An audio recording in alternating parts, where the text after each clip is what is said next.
ElevatHER is about inspiring women to step into leadership, but also about changing the ecosystems around them. Today, I am talking with Martin Vítek, entrepreneur, community builder, mentor, and someone who has supported thousands of young people across Europe and beyond. Since closing the gender power gap is a shared responsibility, we decided to bring a male perspective to the table. So Martin, thank you for being here. Thank you, Zdenka, for having me. The ElevatHER project is about supporting women's leadership. So why do you think it is important that men are part of this conversation too?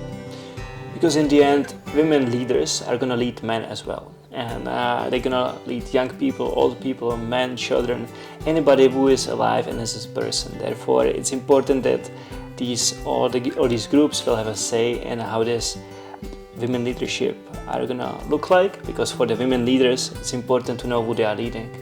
So everybody is needed on board in the end? Everybody is needed on the board, but even if they don't agree, they will be led by women, and therefore they should know what is their perception of their leadership. So in your work with young entrepreneurs and African communities, how do you consciously support women without speaking for them or taking over? I would say I do it subconsciously, because I never had to thought about it. I usually try to work with the best people available for the job, and somehow, some way, usually it's women in my organizations. So we have women directors, we had women leaders of certain projects, like marketing leaders, project management leaders, and so on. And somehow women are coming to my life and they are taking over.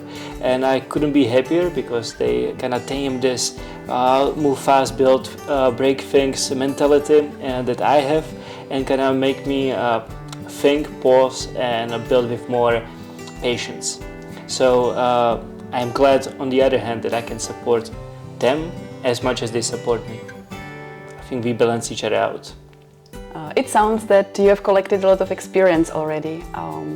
Do you have a moment when you realized you were wrong or had to rethink what actually leadership, power, or inclusion mean? I think I'm wrong all the time, because I learn every day from these women that are on my team, but also from men. It's not only about gender, I would say. People are more experienced, people have different lived stories that I didn't have, or don't have, or will never have. Therefore, it's important to learn from these moments. And one of these moments that happened recently is that when I thought we need to spread this program from one part of the country to the entire country, and let's just move fast, and let's ask people, let's sell this program. And in the end, the women were kind of holding me back. Like, what happens if somebody actually says yes? I was like, I don't know, we'll figure it out afterwards. But thank God for these women, because they stopped me. We had to kind of prepare the materials, prepare the infrastructure, the what-if programs. And I have to say, it's a much better program now, and it's way more desirable than it was with my approach. So I learned a lot, I was wrong, and I'm happy it will most likely happen again, that I will be wrong and I will learn something new. You have mentioned already some of your projects, and I know that you built initiatives like Foundation for Education Entrepreneurship and Association Entrepreneurial Czechia. So what systemic barriers do you still see that prevent women from stepping into leadership roles? I would say there are mostly perceived barriers in our country, because if you think about it, we have 3 years of maternity leave.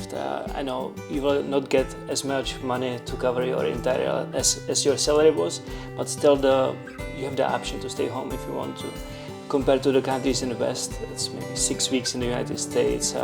France is not much better. Netherlands, those countries we look up to. Therefore, we are allowed to stay home, which also makes you think whether you want to stay home or continue your career faster. So the systemic barriers kind of gives you, it's not a barrier, it gives you a choice. And it's the choice what you make is up to you. For example, my choice when I just became a father was to stay at home, kind of lose some of my jobs and some of my incomes, but to balance it out with my wife, so I don't miss on these years when this baby is growing up. So we are approaching to the end of our interview. So finally, Martin, what message would you share with women who are still hesitating to step into leadership roles? Believe in yourself, because if you look at the world around us, there is leadership crisis.